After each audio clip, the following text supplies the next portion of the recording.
400 years ago this year, the world-famous playwright William Shakespeare stopped happening. I've been studying Shakespeare ever since I was asked to do this programme, and it turns out he's more than just a bald man who could write with feathers. And the story of whether he was the best at writing ever is more interesting than you'd imagine. But why do we still talk about Shakespeare?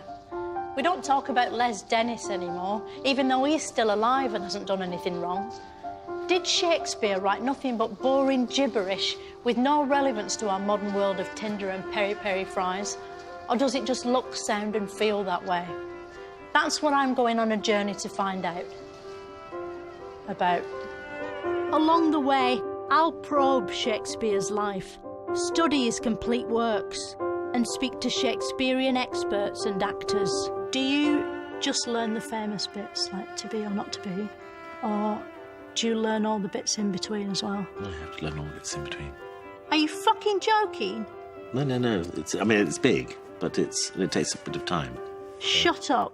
So join me, Philomena Cunk, as I go on a journey all the way into William Bartholomew Shakespeare, the man they call the King of the Bards.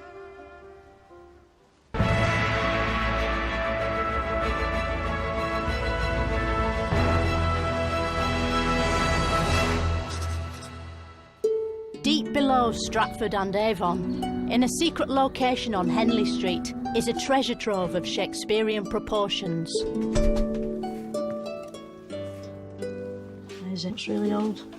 It is. So this book dates from 1600 and it has the records that go back to 1558. Yeah. It's sort of written on the front, Stratford-upon-Avon. It's a bit wonky, isn't it?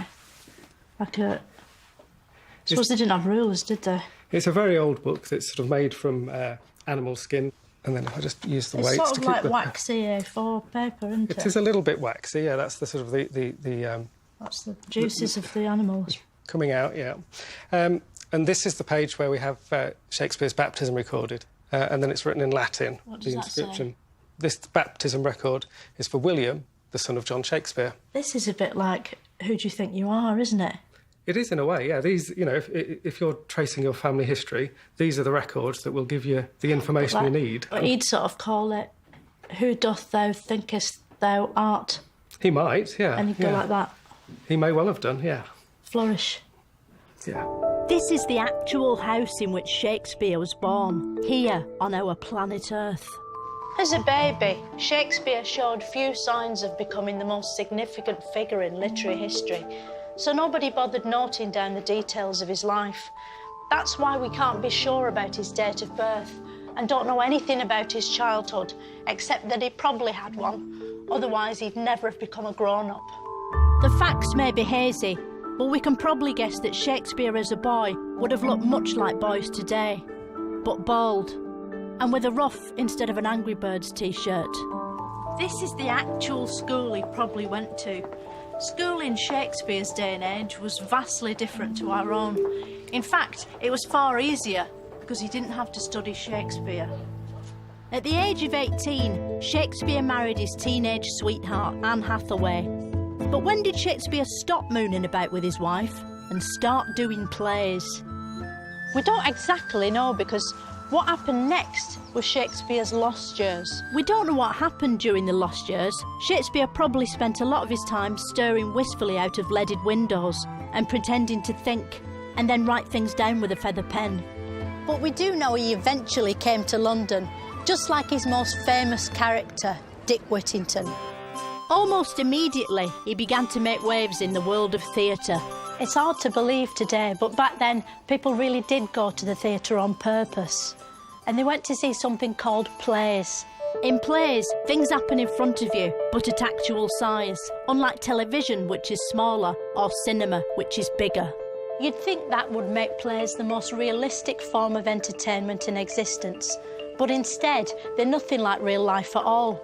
And that's because everyone shouts. Speak the speech, I pray you, as I pronounced it to you, trippingly on the tongue. Not proper shouting, like when a bus won't let you on, or shouting because of an emotion.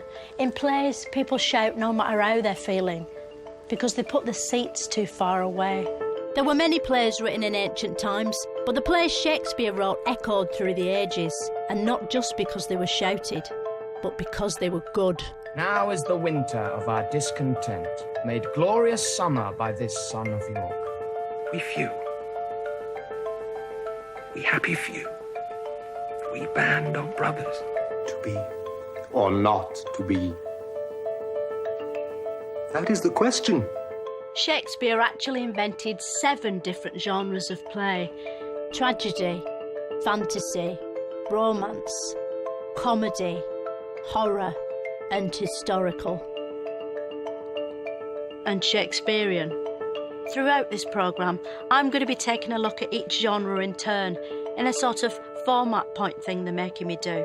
We'll start with horror. Popular entertainment in Shakespeare's day was often unpleasant, involving public humiliation and mindless cruelty to animals, with no ant and deck to take the edge off it all. This brutality was reflected in some of Shakespeare's most horriblest plays. For instance, his early work, Titus and Monachus, is so jam-packed with violence and murder, it's basically a posh Friday the 13th. Here we see Titus himself slitting the throats of his enemy sons, while his daughter collects their blood. All of it occurring in front of a horrified Harry Potter.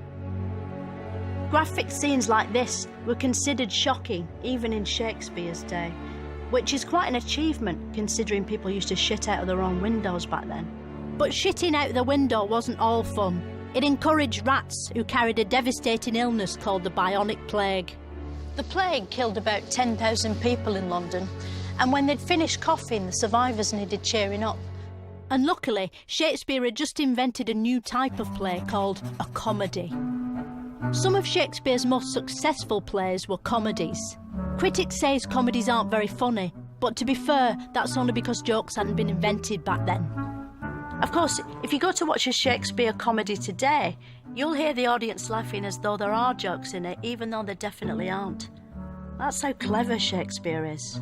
Even at this early stage of his career, there was no doubt that Shakespeare was the best at writing plays, but there was enough doubt that he had to start his own theatre company to put them on. He also built the Globe Theatre from old bits of another theatre, inventing upcycling, and he probably made the word up as well. He was a better playwright than he was an architect. That's why he didn't put a roof on it. But to be fair, Wimbledon didn't get a roof until a few years ago. If you've never seen Shakespeare at the Globe, imagine a 3-hour YouTube clip happening outdoors, a long way from you, in a language you barely understand. And if I find it confusing, it must have blown the minds off some of Shakespeare's first audiences, who were only slightly more sophisticated than trees. They might have been thick, but Shakespeare's audiences had loads of fun, heckling the actors and cackling a lot in a sort of mad, peasanty way. Like that. And that. To tell me more about Shakespeare's disgusted audiences, I spoke to this man. Who are you and what's your game?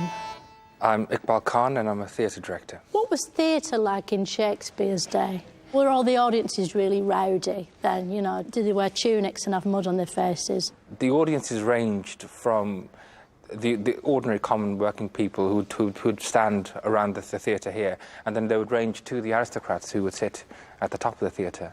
Right, so some of them had to stand up, they didn't have chairs? No, they would be standing. I've never had to stand for a whole Shakespeare. I don't think I could do it. I'd be livid if I didn't have a chair.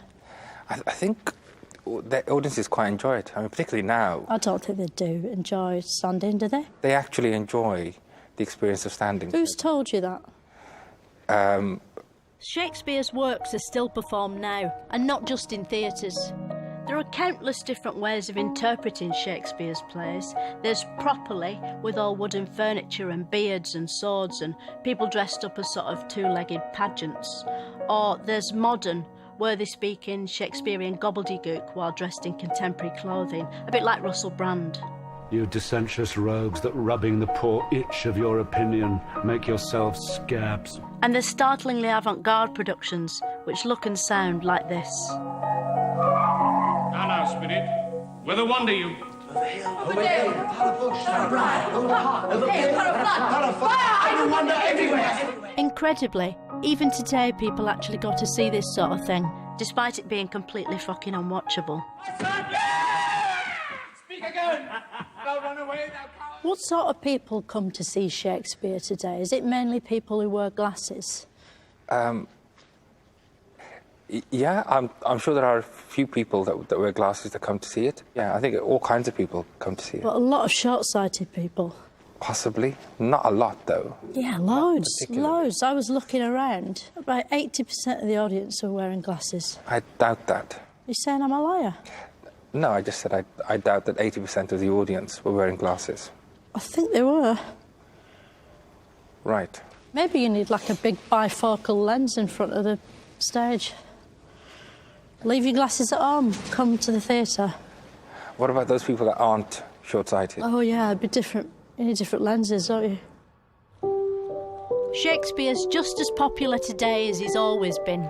There's even a Royal Shakespeare Company named after him who insist on putting on his shows, whether people want them or not. What is it about Shakespeare that makes them bother? Perhaps it's because he wrote about universal human needs, like wanting to murder a king or have a romance. We don't know much about how love and romance worked in olden times, because back then people didn't write blogs about their dating misadventures. But thanks to Shakespeare, what we do have is Romeo and Juliet, easily the finest romance of the pre-Dirty Dancing era. Romeo and Juliet is about these two rich, powerful families who hate each other. These two families are the Montagues, who sound quite posh, and the Capulets, who invented the headache tablet. They're perfectly happy having their feud until the touching moment Romeo, from one side, spots Juliet from the other. It's love at first sight, but from a distance, just like on Tinder. My lips, two blushing pilgrims, ready stand to smooth that rough touch with a tender kiss. Soon Romeo and Juliet are in love, even though they come from two different families, which is how we know it isn't set in Norfolk. Oh, Romeo, Romeo, wherefore art thou Romeo? To find out more about Romeo and Juliet, I went to talk to Shakespearean expert Stanley Wells. Why do you think Romeo and Juliet is the most successful rom-com of all time? Well, it's very beautiful, isn't it? The love story between Romeo and Juliet. It has some very beautiful poetry in it. People like a happy ending, don't they? Oh, they like a happy ending, yeah, but they don't get it, of course, here. What do you mean?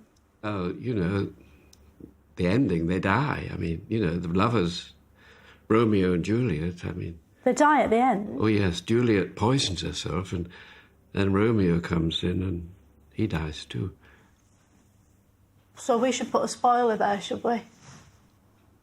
OK. But after that, their families are reconciled, so that's quite nice. I don't understand why the Montagons and the Capulets just won't let them muck about together. Well, they're not really adults, are they? I mean, Juliet's not yet 14. You know, a nurse says so in the play. She's only a young girl. She's 13 years old. That's right, yeah. I'm not surprised the families are trying to split them up then. I'd have rang the police. With the success of Romeo and Juliet, Shakespeare was on a roll. He had respect and prestige, and he was coining it. If they had coins back then, I haven't checked. As his reputation grew, Shakespeare became popular with royalty, so he wrote stuff they'd enjoy in the hope of gaining power and influence, like Gary Barlow does now. Shakespeare's first royal fan was Queen Elizabeth I, the person, not the boat. Shakespeare wrote loads of plays about royals, known as his history plays. It was his way of pleasing the king and queen by doing stuff about their families, a bit like when your mum buys the local paper because your brother's court appearance is in it. Perhaps Shakespeare's best history play is Richard III, which is about this sort of elephant man king. He'd be done in computers now by Andy Serkis covered in balls, but in the original, he was just a man with a pillow up his jumper. It's quite modern because it's a lead part for a disabled actor, providing they don't mind being depicted as the most evil man ever. I am determined to prove a villain. Richard III is actually based on the real King Richard III, who was in the Wars of the Roses. Horse! Horse, my kingdom for a horse! At the end, he loses his horse and ends up wandering around a car park looking for it, where he eventually dies. Because in those days, you couldn't find your horse just by beeping your keys and making its arse light up. It's quite moving and human, because we've all worried we might die in a car park if we, lose the ticket and can't get the barrier up, and just die in there. Shakespeare makes you think about those things, and that's hard. When Queen Elizabeth died, James I took over. He was Scottish and dead into witches, which Shakespeare put straight into Macbeth, like an arse kisser. Macbeth is a tale of paranoia and king murder set in Scotland, probably for tax reasons. It's about a man called Macbeth who's so famous he's only got one name, like Brangelina. Macbeth, Macbeth, Macbeth. Macbeth also has a female sidekick called Lady Macbeth, who is very much the Ms. Pac-Man to Macbeth's Pac-Man. In a spooky encounter, Macbeth meets some witches who tell him he's going to become King of Scotland, which back then was apparently considered a good thing. The witches aren't in it as much as you'd expect. Quite a lot of it's about ordinary murder. This is a sorry sight. It seems a shame to introduce witches in it and then make all the murders normal with just knives and swords. Maybe if Shakespeare had thought a bit harder, he'd have put some magic murders in, like a big magic hand coming out of a toilet and pulling someone's arse inside out. Nevertheless, there's plenty of violence and bloodshed, and an iconic scene in which Macbeth is startled at dinner by the unexpected appearance of Banquo's ghost, played here for some reason by the letter H. Which of you have done this? What, my good lord? Thou canst not say I did it. Never shake thy Goldilocks at me. By now, Shakespeare had built a considerable body of work, which is collected in something called the First Folio. This is the actual book that Shakespeare wrote with his bare hands, the only remaining copy of any of his plays. It's amazing to think that if anything happened to this, the entire works of Shakespeare will be lost forever. So before I touch it, I need to put on special white gloves. Well, we don't actually need to wear white gloves, Philomena. Oh. The advice we have and the best practice we follow is not to wear gloves because you lose the sensitivity in your fingers and you're more likely to damage the book by wearing gloves than not. Now. Well, if you've got clean hands, we'd say take the gloves off and we don't need them at all. Well, I've brought them, so... It's very good of you to bring them, but we don't need them and we can't let you turn the pages of the book if you've got them on. Simon Sharma gets to wear gloves. But he doesn't wear them here.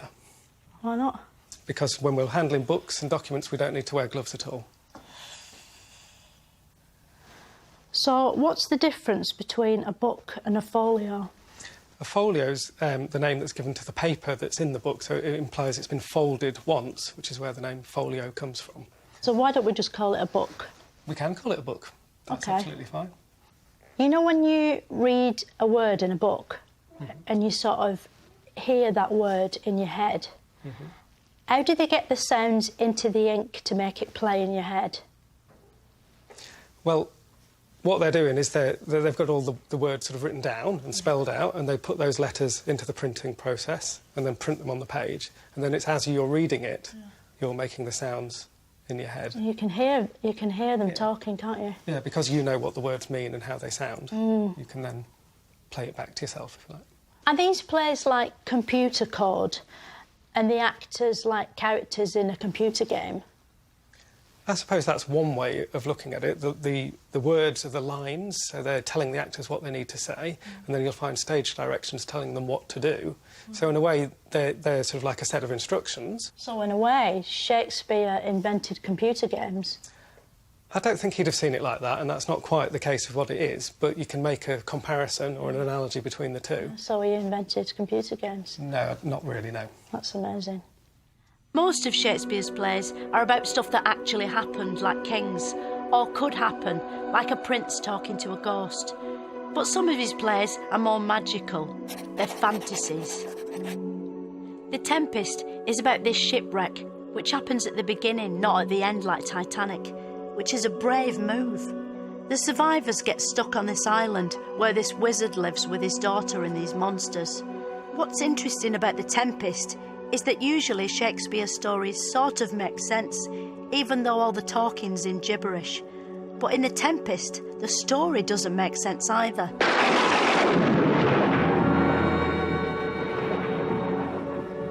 You are three men of sin, whom destiny, that hath to instrument this lower world and what is in't, the never surfeited she hath caused to belch up you. It's like Shakespeare squared, which is probably why hardcore Shakespeare fans like it, because it shows they understand it, which they can't. The way Shakespeare's written makes it hard to wrap your head around, which is why it's taught in school when your brain's at its bendiest, by people like this man, the fictional English teacher from TV drama Educating Yorkshire. When you teach your kids Shakespeare, do their heads grow physically bigger? No, they don't, no. How does iambic pentameter work? I think you're talking about iambic pentameter, which is the way that kind of... Iambic pentameter? Pentameter, yeah. Pentameter. Well, pentameter, so... It would be a line of prose that would have 10 syllables with 5 particular stresses on. Not pentameter? No, not pentameter, no, it's pentameter. Right. Hmm? Someone told me I was misinformed. It's fine. Who told you? Say about that? Oh, right. No, it's pentameter, yeah. Iambic pentameter, just to clarify. I wonder if all of Shakespeare's plays are suitable for kids, because there's that one about the dairymaid, isn't there, with a special pump? I'm not aware that that's a Shakespeare play. She works on a farm. She's got a special pump. No, I don't think that's a Shakespeare play at all. No, it doesn't sound very much like a Shakespeare play at all. It's disgusting. Shakespeare once said, every dog will have his day. And with his own theatre and lots of plays, he was certainly having his. But soon that day would turn to night, a long dark night, like in Finland. In 1596, Shakespeare's son Hamlet shuffled off this mortal coil. Then he died, and a few years later, his father John kicked the bucket and also died. As Shakespeare's life went sad, so did his plays. If you were asked to pick what Shakespeare did best, most people would say tragedy, which is one of the few things he has in common with Steps. Shakespeare's tragedy plays are the most performed of all his works, none more so than Hamlet, with its famous speech about bees. To be or not to be, that is the question. Whether 'tis nobler in the mind to suffer the slings and arrows of outrageous fortune, or to take arms against a sea of troubles and by opposing end them. To die, to sleep, no more, and by sleep to say we end the heartache and the thousand natural shocks that flesh is heir to. 'Tis a consummation devoutly to be wished, to die, to sleep perchance to dream. Aye, there's the rub, for in that sleep of death what dreams may come, when we have shuffled off this mortal coil, must give us pause.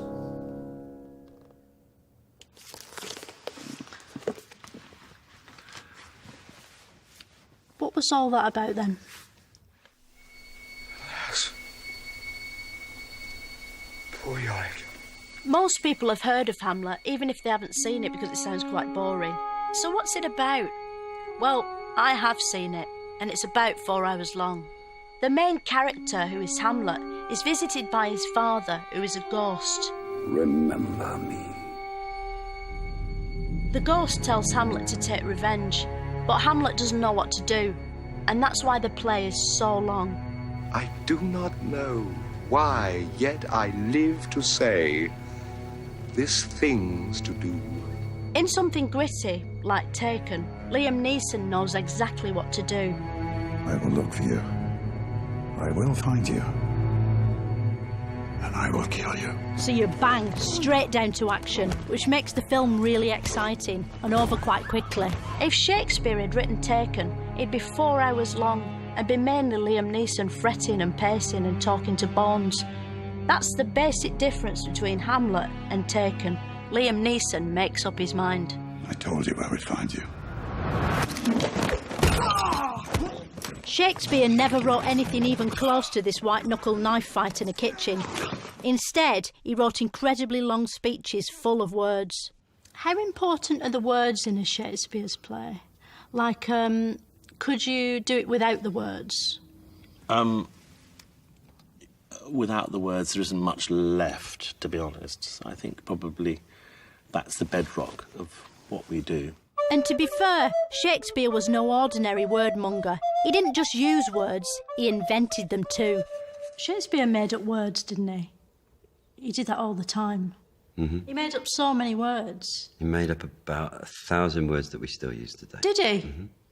But I've got a list of words Okay. that he might or might not have made up. Okay. And you tell me if Shakespeare made them up or not. Okay. Cuckoo. No, I don't think so. Ukulele. No. Truffle balling. No. Ceefax. No. Omnishambles. No. Nutribullet. No. Mixtape. No. Spork. No. Rufflecopter. No. Bumberclart. No. Zhuzh. No. Potatoey. No. Bromance. No. Sushi. No. Titwank. No. Hobnob. Yes. Suppose it makes sense that he came up with hobnob, doesn't it? Because it's the sort of the most old-fashioned of biscuits. It's got like bits of hay in it and stuff. Yeah. It's like eating a thatched roof. By the end of his life, Shakespeare had reinvented theatre, created memorable characters, built a playhouse, invented a language and secured a legacy. But the Swan of Avon still had one last trick up his sleeve. Throughout this programme, we've seen how Shakespeare's genius spans 7 different genres of play. But all these pale into insignificance against Shakespeare's most greatest work, Game of Thrones. Game of Thrones is a proper bloodthirsty, action-packed epic which skillfully combines all the genres Shakespeare invented into one coherent work. It's got everything. It's got history, comedy, Shakespearean. Have you ever held a sword before? I was the best archer in our hamlet. Tragedy, horror, fantasy, and romance. Game of Thrones also has one of Shakespeare's best kings in it, Queen Joffrey. Surely there are others out there who still dare to challenge my reign? Queen Joffrey, like all Shakespeare's queens, is played by a young boy in a dress, and they stuck with that when they adapted it for television. Game of Thrones remains the most popular of all Shakespeare's plays, and the only one to have been made into a television series, which proves it's the best. It's almost as if at the end of his life, Shakespeare finally worked out how to write something really good.